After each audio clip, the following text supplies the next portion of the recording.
11वीं क्लास में एक बड़ी ही प्यारी सी कविता है जिसका नाम है घर में वापसी। ये धूमिल की लिखी हुई है, जिनका वास्तविक नाम है सुदामा पांडे। ये नाम भी आपको याद रहना चाहिए क्योंकि कई बार एक नंबर के प्रश्न में ऐसा पूछा जा सकता है। तो हम इनका नाम ही पूरा याद कर लेते हैं, सुदामा पांडे धूमिल।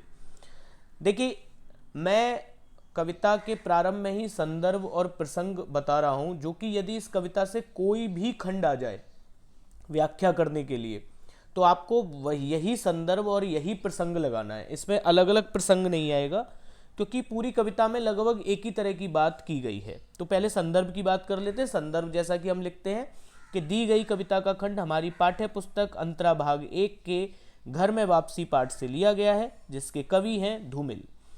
प्रसंग की बात करते हैं कि आखिर कविता में बात क्या की गई है, कविता आखिर क्या बात कर रही है। देखिए, इस कविता में एक गरीब परिवार के सदस्यों के आपसी संबंध और उनकी मन की दशा का जिक्र किया गया है। इस बात को जरा समझ लेते हैं कि एक परिवार है जिसमें गरीबी बहुत ज़्यादा है और ऐसे में उनके आपस में उनके संबंध कैसे हैं, उनके अपने अपने मन की दशाएं क्या हैं, वो क्या सोच रहे हैं, इस बात का जिक्र इस कविता में किया गया है। तो एक बार अब इस कविता की व्याख्या के लिए सबसे पहले पद को पढ़ना प्रारंभ करते हैं। कवि कहता है, मेरे घर में 5 जोड़ी आंखें हैं। मेरे घर में 5 जोड़ी आंखें हैं, मतलब कहने का यह है कि मेरे घर में 5 सदस्य रहते हैं, 5 लोग रहते हैं। अच्छा, यहाँ आंखों का ही क्यों प्रयोग किया है उसने लोगों की संख्या बताने के लिए? क्योंकि ये पहला प्रश्न भी है इस कविता में। अगर आप कविता के पीछे के एनसीईआरटी के प्रश्न देखेंगे तो उसमें ये प्रश्न है कि आखिर उसने आंखों यही क्यों लिखा है कि मेरे घर में 5 जोड़ी आंखें हैं, अपने घर के सदस्यों की संख्या बताने के लिए। तो देखिए, इस बात को ऐसे समझिए कि जब भी हम आंखों के जरिए व्यक्ति के मन के भावों को समझा जा सकता है। यदि वो खुश है, यदि वो दुखी है, यदि उसमें उम्मीद है, यदि उसमें उमंग है, तो ये सारे भाव हम आंखों के जरिए जान लेते हैं। इसीलिए लेखक ने चूंकि अपने घर के सदस्यों के मन की स्थिति की बात की है कि गरीबी में घर के सदस्यों के आपसी मन का क्या चल रहा है, इस वजह से उसने 5 जोड़ी आंखें लिखा है। वो आंखों के माध्यम से अपने घर परिवार के हर सदस्य के मन की स्थिति को दिखाना चाह रहा है। तो पहली लाइन हम समझ चुके हैं कि मेरे घर में 5 जोड़ी आंखें हैं, मेरे घर में 5 सदस्य हैं। और फिर वो बताते हैं कि माँ की आंखें पड़ाव से पहले ही तीर्थ यात्रा की बस के 2 पंचर पहिए हैं। पहली पद की ये अंतिम 3 लाइन है, माँ की आंखें पड़ाव से पहले ही तीर्थ यात्रा की बस के 2 पंचर पहिए हैं। इसमें क्या मतलब हुआ कि मेरी माँ की जो आंखें हैं वो किसी पड़ाव यानी मंजिल से पहले ही, जब ऐसी कोई बस जो तीर्थ यात्रा की तरफ जा रही हो और वो मंजिल से पहले ही यदि पंचर हो जाए, उसके दोनों पहिए पंचर हो जाए, ऐसी हालत मेरी माँ की आंखों की है। कहने का मतलब ये है कि माँ की आंखों में मंजिल तक पहुंचना यानी घर की स्थिति के बदलने की एक उम्मीद तो है, पर वो उम्मीद कहीं ना कहीं पंचर हो चुकी है। उस उम्मीद में एक बहुत बड़ा धक्का लग चुका है। यानी माँ जो कभी ये उम्मीद करती थी कि इस घर की स्थितियां बदलेंगी, घर में गरीबी दूर होगी, वो कहीं ना कहीं अब वो पंचर हो गई है। वो सारी उम्मीद, वो उसकी हवा निकल चुकी है। मतलब एक तरीके से उनकी उम्मीद टूटने लगी है, बिखरने लगी है। आगे देखते हैं पिता का क्या हाल है। पिता के बारे में कहते हैं कि पिता की आंखें लोह साए की ठंडी शलाखें हैं। लोह साए मतलब लोहे की जो ठंडी सलाखें हो जाती हैं, ऐसी है पिता की आंखें। कहने का क्या मतलब हुआ? कहने का मतलब हुआ कि मेरे पिता की जो आंखें हैं वो, उनमें कभी बहुत जोश था, उनमें कभी बहुत उमंग थी, बहुत दृढ़ता थी, लेकिन अब वो एकदम ठंडी सलाखों जैसी हो गई हैं। यानी लोहा जब ठंडा हो जाता है तो उसमें उतना दम नहीं रहता और वो जोश खत्म हो चुका है। कहने का मतलब ये है। और जोश क्यों खत्म हो चुका है? क्योंकि गरीबी घर में बहुत ज़्यादा है। गरीबी ने उनके मन का सारा सारा जो जोश था वो खत्म कर दिया है। आगे वो कहते हैं, जो अंतिम में इस पद में बताते हैं कि बेटी की आंखों की क्या स्थिति है। तो बेटी की आंखें मंदिर में दीवट पर जलते घी के 2 दिए हैं। और बेटी की जो आंखें हैं वो मंदिर की देहरी पर जलते हुए घी के दिए के समान है। कहने का मतलब है कि जब भी मैं बेटी की तरफ देखता हूँ तो आज भी एक उम्मीद, एक आशा जाग जाती है क्योंकि मंदिर जाने पर, मंदिर में जब हम दिया जलाते हैं तो एक उम्मीद जलाते हैं, एक आशा प्रज्वलित करते हैं कि जीवन में शायद कुछ बेहतर होगा। और यही बेटी की आंखों को देख करके कवि महसूस करता है कि गरीबी में भी, उस सारी समस्याओं में भी एक बेटी की आंखें हैं जिन्हें देख करके एक उम्मीद का एहसास होता है। तो ये पहले पद का हमारा अर्थ था। मुझे लगता है कि आपको समझ में आ गया होगा। माँ की आंखों की बात हुई, पिता की आंखों की बात हुई और बेटी की आंखों की बात हुई। विशेष बिंदु देख लेते हैं। तो विशेष की तरफ मैं एक बार आपको ले चलता हूँ। व्याख्या आप इसमें जो मैंने आपको बताया वही लिखी हुई है। विशेष में देखिए, पहला पॉइंट बहुत हम जैसा लिखते हैं कि भाषा सरल और सहज है, तो ये पॉइंट तो आपको लिख ही देना है।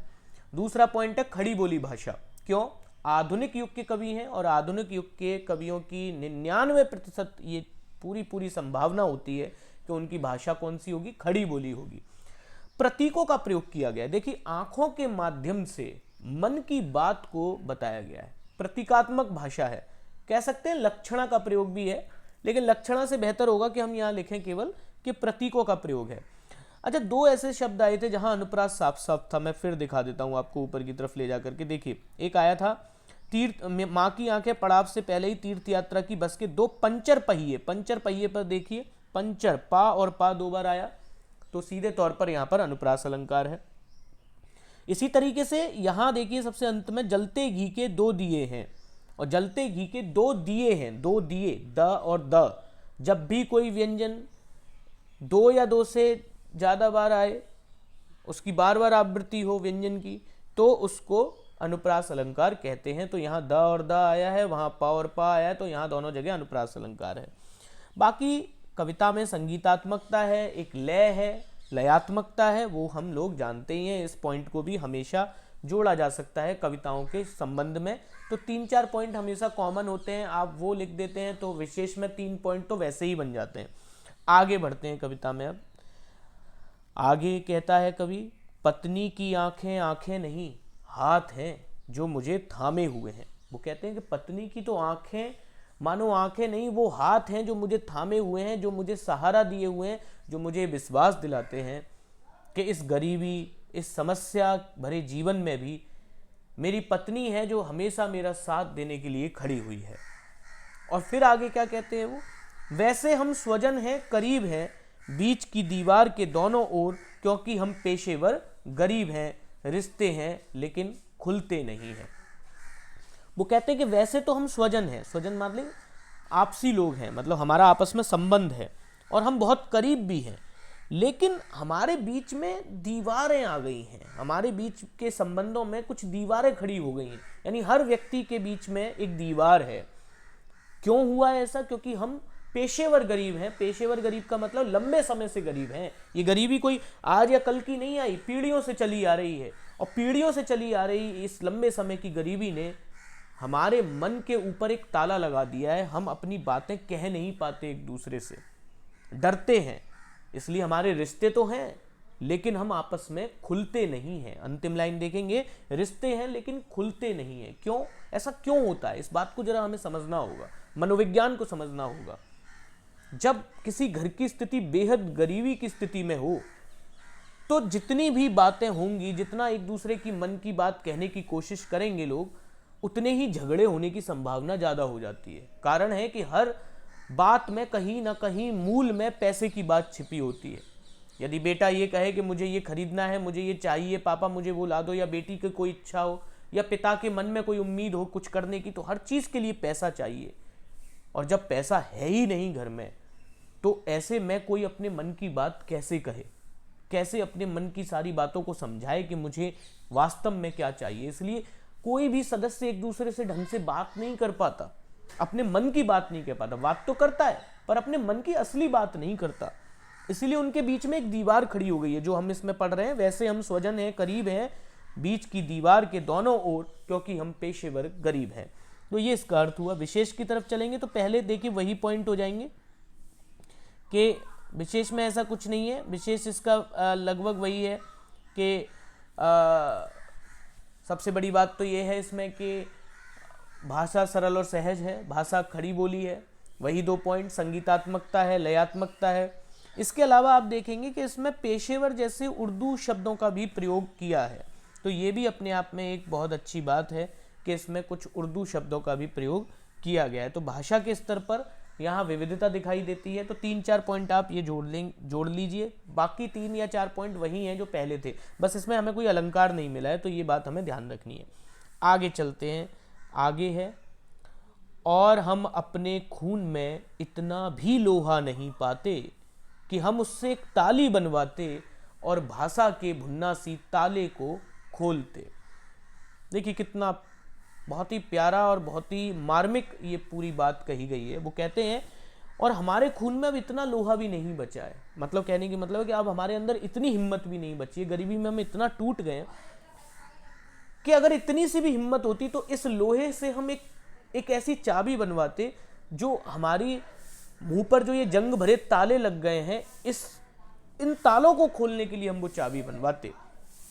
कहने का मतलब है कि हम अपने मन की बातें एक दूसरे से कह पाने की भी हिम्मत खो बैठे हैं, क्योंकि हमारे अंदर अब इतनी हिम्मत ही नहीं बची। हिम्मत होती तो ये जो ताला पड़ गया है जुबान पर, ये टूटता। वो हिम्मत से ही हम वो चाबी बनाते और उस ताले को तोड़ते और आपस में एक दूसरे से बातें कहते, मन की बातें कहते, पर ऐसा नहीं है।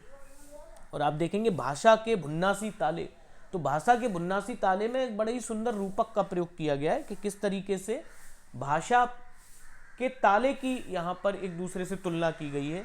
क्योंकि भाषा का ताला इसलिए क्योंकि ये बातों को कह नहीं पा रहे हैं, रुकावट आ गई है बातों को कहने में, तो भाषा के भुन्नासी ताला। आगे देखते हैं, अंतिम जो है बिल्कुल इसको पढ़ लेते हैं। वो कहते हैं कि रिश्तों को सोचते हुए आपस में प्यार से बोलते, और अगर ये भाषा के भुन्ना का ताला हम खोल देते तो तब क्या होता? तब होता कि हम अपने रिश्तों को महसूस करते और आपस में प्यार से बोलते, एक दूसरे से प्यार से बोलते, और तब मैं कहता कि ये मेरे पिता हैं, ये मेरी प्यारी माँ है, यह मेरी बेटी है, और इन सब से पत्नी को थोड़ा अलग करते और कहते कि तू मेरी हमसफ़र है, क्योंकि पत्नी का दर्जा थोड़ा अलग है। पत्नी एक वो रिश्ता है जो सारे जीवन हर परिस्थिति में आपके साथ रहता है, और तब मैं तुमसे कहता कि तुम मेरी हमसफ़र हो, तुम मेरे साथ चलने वाली जीवन साथी हो। पर ये कब हो पाता? ये तब हो पाता जब ये ताला, ये जो मन पर जो ताला पड़ गया है, ये जो एक दूसरे से कहने में डर लग रहा है, वो टूटता। जब वो टूटता तब हम एक दूसरे से अपनी सारी बातें कह पाते, और जब ऐसा हो पाता तब हम अंतिम 3 लाइनें देखिए, हम थोड़ा जोखिम उठाते, दीवार पर हाथ रखते और कहते यह मेरा घर है। और यदि इतनी हिम्मत आ जाती तो हम थोड़ा सा खतरा उठाते, और खतरा उठा करके अपने ही घर की दीवार पर एक बार भरोसे से हाथ रखते, और तब ये महसूस करते कि हाँ वास्तव में ये एक घर है, ये मेरा घर है। क्योंकि गरीबी की वजह से ये जो भाव है कि ये घर है, वो भाव भी खत्म हो गया है। घर सिर्फ 4 दीवारों या छत का नाम नहीं होता। घर मकान में रहने वाले लोगों की भावनाओं का नाम होता है, और यदि किसी घर में वो आपसी भावनाएं खत्म हो जाएं, तो मानिए कि आदमी घर में रहता ही नहीं है। इसीलिए इस कविता का नाम घर में वापसी भी है, क्योंकि जब अगर कभी इतनी हिम्मत इन लोगों में आ जाएगी कि गरीबी में भी ये एक दूसरे से अपनी मन की बातें कह पाएंगे, ठीक उस दिन ये वास्तव में मकान की बजाय घर में पहुंच जाएंगे। अभी तो ये मकान में रहते हैं, तब ये घर में रहेंगे, और तब होगी इनकी घर में वापसी। इसके विशेष भी देख लेते हैं एक बार। विशेष फिर से वही है, भाषा सरल सहज है, खड़ी बोली का प्रयोग है, प्रतीकों का प्रयोग है। जैसा कि मैंने आपको पहले भी बताया, ये तीनों चारों पॉइंट सेम है, केवल 1 पॉइंट एक्स्ट्रा, 2 पॉइंट एक्स्ट्रा इसमें है कि जोखिम उठाने वाली जो बात आई है अंतिम 3 लाइन में, वहाँ जोखिम उठाना एक मुहावरा है, वो आप लिख सकते हैं। और भाषा के भुन्नासी ताले में एक सुंदर रूपक का प्रयोग हुआ है, जो मैंने आपको पहले ही बताया। बाकी आंतरिक लय है, लयात्मकता, संगीतात्मकता, वो आप पॉइंट हमेशा जोड़ सकते हैं। बहुत ज़रूरी से ये बात ध्यान रखनी है कि किसी भी कविता को लिखते समय, उसका व्याख्या करते समय आपको संदर्भ लिखना है, जो मैंने आप कविता के इस प्रारंभ में दिया है। प्रसंग लिखना है, जो कि पूरी कविता के लिए एक ही रहेगा, और व्याख्या जैसा कि इसमें बीच बीच में दी गई है। और विशेष लिखने हैं, विशेष में भी ज़्यादा अंतर नहीं है पूरी कविता में। तो बहुत आसान कविता है, बहुत भावुक कविता है, और इस कविता के प्रश्नोत्तर भी इस कविता को समझ लेने के बाद बड़ी आसानी से हो जाते हैं। तो उम्मीद है कि आपको ये समझ में आया होगा। नोट्स आपको इसके डिस्क्रिप्शन बॉक्स में पीडीएफ के तौर पर मिल जाएंगे। धन्यवाद।